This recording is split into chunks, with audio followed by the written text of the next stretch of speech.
اہدنا الصراط المستقیم، ہمیں سیدھے راستے پہ قائم رکھ۔ یہ وہ ہماری مشترکہ دعا ہے، یہ ہماری دائمی دعا ہے، یہ ہمیشہ اللہ سے جو ہم مانگتے ہیں کہ ہمیں اس جگہ پر رکھ، ہمیں سیدھے راستے پہ قائم رکھ۔ البتہ میرے بھائی ترجمہ کرتے ہیں ہمیں سیدھا راستہ دکھا۔ ان کے ہاں بھی میں پچھلے دنوں ایک بہت بڑے بزرگ مفتی صاحب کو سن رہا تھا، ڈھونڈ رہا تھا کہ ہمارے بھائیوں میں یہ والا ترجمہ کہیں تجدید نظر ہوئی ہے اس کے اوپر یا نہیں، کہ اس ترجمے کے اوپر دوبارہ سے غور کیا گیا ہو۔ ترجمے پہ غور کرنا چاہیے، ہر کچھ مدت کے بعد قرآن کا ترجمہ تبدیل ہونا چاہیے۔ اس کی دو وجہ ہیں، ایک تو زبان تبدیل ہوتی ہے، جو زبان، جو الفاظ، جو بندشیں اب سے مثال کے طور پہ 100 سال پہلے اردو میں تھیں یا کسی بھی زبان میں تھیں، وہ اب بندشیں نہیں ہیں، وہ ترکیبات نہیں ہیں، وہ الفاظ متروک ہو رہے ہیں، نئے الفاظ شامل ہو رہے ہیں۔ جی، لہجوں کا بڑا دخل ہے الفاظ کے برتنے میں اور الفاظ کے استعمال میں۔ ایک تو زبان تبدیل ہوتی ہے، اس لیے ترجمے بدلنے چاہیے، دوبارہ سے ہونے چاہیے۔ دوسرا، ترجمہ کرنے والے کی معلومات میں اضافہ ہوتا ہے۔ ترجمہ تو قرآن نہیں ہے، وہ تو ترجمہ کیا جاتا ہے تاکہ ہم قریب تر ہو جائیں اس لفظ سے جو لفظ اللہ نے قرآن میں نازل کیا ہے۔ قرآن ترجمہ نہیں ہے، قرآن علیحدہ ہے، ترجمہ علیحدہ ہے۔ احترام ہونا چاہیے کیونکہ اسی قرآن کا ترجمہ ہے، اس کو پڑھنا بھی چاہیے، لیکن جو اللہ کے الفاظ ہیں وہ ترجمہ نہیں ہے، لہذا ہر کچھ مدت کے بعد ترجمے کی ضرورت ہے۔ اور یہ تو گزارش میں ایک مدت سے کرتا آ رہا ہوں کہ حدیثوں میں بھی ترجمہ تبدیل کرنے کی ضرورت ہے، یعنی دوبارہ سے نظر ثانی کی ضرورت ہے۔ قرآن مجید کے ترجمے میں بھی دوبارہ نظر ثانی کی ضرورت ہے۔ کتنی مشہور حدیث ہے جی، ان الحسن والحسین سیدا شباب اہل الجنہ، حسن و حسین جوانان جنت کے سردار ہیں۔ یہ ترجمہ غلط ہے، سبھی کرتے ہیں یہ ترجمہ، حسن حسین جوانان جنت کے سردار ہیں۔ نبی نے تو یہ نہیں فرمایا حسن حسین جوانان جنت کے سردار ہیں، یہ کل میں آپ سے بات کر چکا ہوں جی۔ ترجمہ بدلنے کی ضرورت ہے۔ نبی تو فرما رہے ہیں حسن حسین جوانان اہل جنت کے سردار جی، حسنین کو اہل جنت کا سردار بنایا ہے، جوانان جنت کا سردار نہیں۔ جوانان جنت کا سردار یعنی مر جاؤ تو حسنین کی سرداری ملے گی، مردوں کے سردار ہیں نہیں، دنیا میں ہی اہل جنت بن جاؤ تو حسنین تمہارے سردار ہیں۔ تو ہمیں قرآن مجید کے ترجمے پہ بھی دوبارہ غور کرنے کی ضرورت ہے، دوبارہ بزرگوں کو چاہیے کہ وہ نظر ثانی فرمائیں جی۔ تو یہاں اہدنا الصراط المستقیم، یا اللہ مجھے سیدھے راستے پر قائم رکھ۔ حضرت عمر کا دور، ایک مسیحی جو مسلمان ہوا تھا، اس نے پوچھا مسلمانوں سے، دیکھا مسلمانوں کو بولتے ہوئے کہ یہ تو ایک ہی دعا کر رہے ہیں، یا اللہ ہمیں سیدھے راستے کی رہنمائی فرما، ہمیں سیدھے راستے کی ہدایت فرما۔ اس نے اپنے مسیحی دوستوں سے جا کے کہا، انہوں نے کہا جی اب تک تو ان کو سیدھا راستہ ملا نہیں، اتنے عرصے سے سیدھا راستہ ڈھونڈ رہے ہیں تو تم وہاں کہاں چلے گئے؟ وہ بات اس کے دماغ میں بیٹھ گئی، دوبارہ مسیحی ہو کر شام چلا گیا۔ دور حضرت ابوبکر کا ہے، توجہ ہے۔ تو حضرت ابوبکر نے تو خبر ہوئی کہ ایسا ہو گیا، تو انہوں نے فرمایا کہ کچھ سخت اقدام اٹھانے کی بات ہوئی، تو حضرت مولا علی تک خبر پہنچی، حضرت نے فرمایا نہیں، سخت قدم نہ اٹھایا جائے۔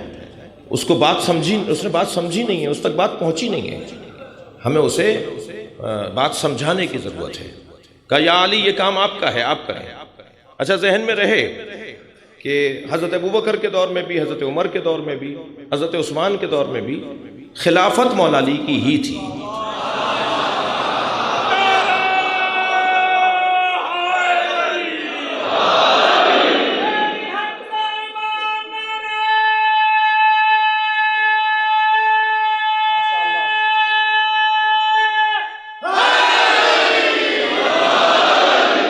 ریاستی امور، حکومتی امور حضرات کرام کے پاس تھے، مگر عزیزان گرامی مولا کے بغیر کسی بھی دور میں گزارا نہیں ہوا۔ لہذا علماء اہل سنت خاص طور پر تفضیلی سنی جو ہے نا، وہ اس بات کے قائل ہیں کہ خلافت بلا فصل کا جملہ ٹھیک ہے، علی ہی خلیفہ بلا فصل پیغمبر ہے۔ وہ اور بات ہے کسی کا 4 سال کا دور تھا، کسی کا 2 سال کا دور تھا، کسی کا مثال کے طور پہ 12 سال 14 سال کا دور تھا، اور مولا علی کا 25 سال کا دور تو اپنے پہلے والوں کے ساتھ تھا، اور 4 سال کا دور اپنے ساتھ تھا۔ اس طرح علی کی خلافت بلا فصل تقریباً 30 سال تک چلی۔ ایک دفعہ نہیں ہوا ہے، بارہا ہوا ہے کہ علی کو بلاؤ، علی سے پوچھو۔ حتی حضرت عمر نے تو 70 سوا سے زیادہ دفعہ کہہ دیا کہ اگر علی نہ ہوتے تو میں ہلاک ہو جاتا.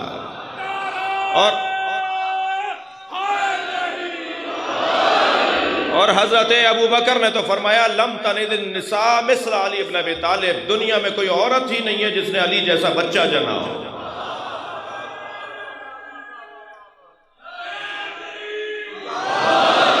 کبھی کسی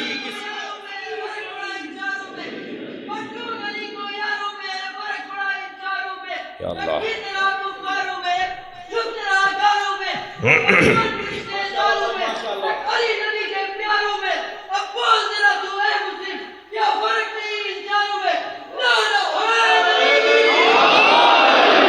نہیں، یہ تو بحث ہی نہیں ہے، کسی نے بھی نہیں کی ہے بحث. یہ تو بحث ہی نہیں ہے، بات بہت روشن ہے. افضلیت مولا علی کی بحث روشن ہے.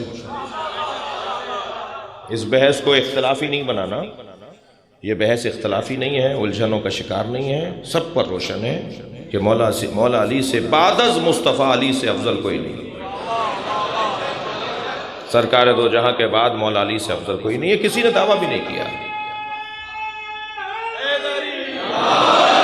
کسی نے دعویٰ بھی نہیں کیا. اگر آپ تھکے ہوئے نہیں ہیں تو ایک مثال دے رہا ہوں.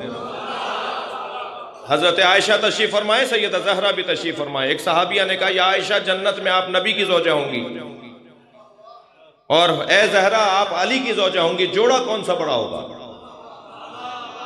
اچھا سوال اچھا ہے، مگر حضرت عائشہ نے جواب دینا بھی پسند نہیں فرمایا. جناب زہرا کی طرف دیکھ کر کہا لیتنی کنت شعرۃ راسک، اے فاطمہ کاش میں تمہارے سر کا ایک بال ہوتی.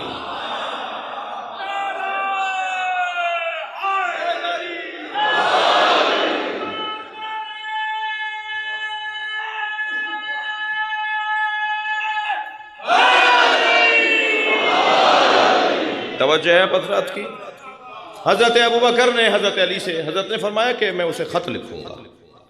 مولا علی نے خط لکھا اور خط میں حضرت نے لکھا بسم اللہ الرحمن الرحیم غافر الذم شدید العقاب ذی الطول اما قولہ تعالی اہدنا الصراط المستقیم یعنی ثبتنا علی طاعتک وَأَلْزِمْنَا عَلَىٰ عِبَادَتِكَ وَالسَّلَامُ علی ابن ابی طالب. صلوات پڑھیں ذرا مولا کی ذات ہے.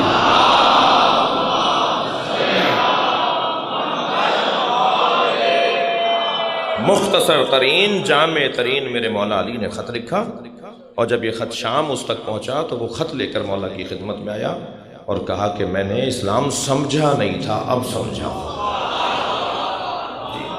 تو پہلا پیغام تو اس پیغام میں یہ ہے کہ ہمیں برداشت اور تحمل مزاجی سے چلنا ہوگا.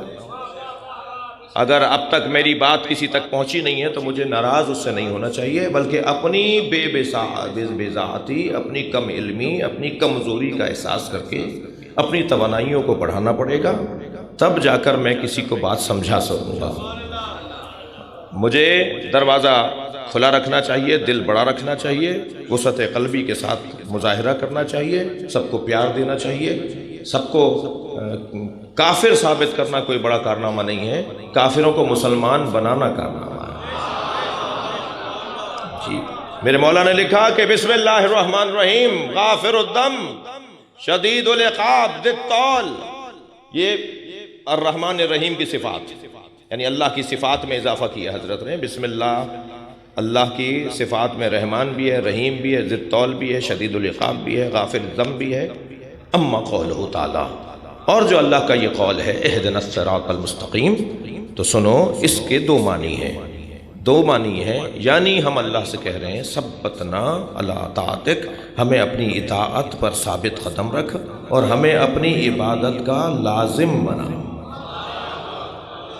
ہم تیری عبادت کے قابل ہو جائیں، لازم ہو جائیں، ہم ملزم عبادت الہی ہو جائیں.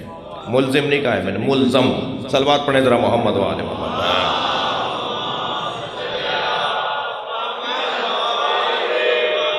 عزیزان گرامی، حضرت جابر ابن عبداللہ انصاری حج بیت اللہ سے مشرف ہو رہے ہیں. صحابی پیغمبر ہیں اور صحابیوں میں بھی بڑا نام ہے، صحابیوں میں بڑے معتبر صحابی، بہت محترم صحابی. حشام ابن عبد الملک جو گورنر تھا، اسے معلوم ہوا کہ طواف میں، مطاف میں حضرت جابر بھی ہیں، تو ڈھونڈنے لگے کہ کہاں ہے. دیکھا حضرت جابر طواف کر رہے ہیں. ایک جگہ رک گیا کہ طواف مکمل کریں تو میں ان سے مصافحہ کروں. حاکم وقت ہے، گورنر ہے، اور صحابی پیغمبر، مقدس ترین شخصیت، خانہ کعبہ کے طواف میں اور حج بیت اللہ سے مشرف ہو رہی. یہ آگے بڑھے، آگے بڑھ کے کہا کہ میں حشام ہوں. انہوں نے کہا حشام کون ہے؟ کہنے لگے جی میں گورنر ہوں. حضرت نے فرمایا کہو کیا کہتے ہو؟ کہنے لگے کہ میں حاکم ہوں، کوئی کام ہے، کوئی بات ہے، کچھ مجھ سے چاہیے؟ اللہ اکبر. بے ساختہ حضرت جابر نے کہا اللہ کے سامنے، اللہ کے گھر کے سامنے تجھ سے کیوں مانگوں؟ یہ بے ادبی ہے، خانہ کعبہ میں تجھ سے مانگوں. تو اچھا ایسے جو لوگ ہوتے ہیں نا وہ چرب زبان بہت ہوتے ہیں، ان کی زبان بڑی چلتی ہے، اس لیے کہ وہ اپنے آپ سے ایک بڑا کسی کو جانتے نہیں ہیں. تو کہنے لگا میں اللہ کو راضی کرنے کے لیے آپ سے کہہ رہا ہوں، میں اللہ ہی کو راضی کرنے کے لیے آپ سے کہہ رہا ہوں کہ کچھ مجھ سے مانگ لیجئے، کچھ کوئی کام مجھے بتا دیجئے. اللہ اکبر. فرمانے لگے آخرت میں کچھ دے سکتے ہو؟ بھائی جملہ سنیے گا، ایک پورا باب ہے معرفت کا. فرمانے لگے آخرت میں کچھ دے سکتے ہو؟ کہنے لگا نہیں آخرت میں تو کچھ نہیں دے سکتا. فرمانے لگے دنیا میں نے چھوڑی ہوئی ہے، آخرت تم دے نہیں سکتے، تو میں تم سے کیوں مانگوں؟ کم سے کم جابر ابن عبداللہ انصاری نے یہ فیصلہ کر دیا جو آخرت میں دے سکتا ہے اس سے مانگا جا سکتا ہے. صلوات پڑھیں گے محمد و آل محمد.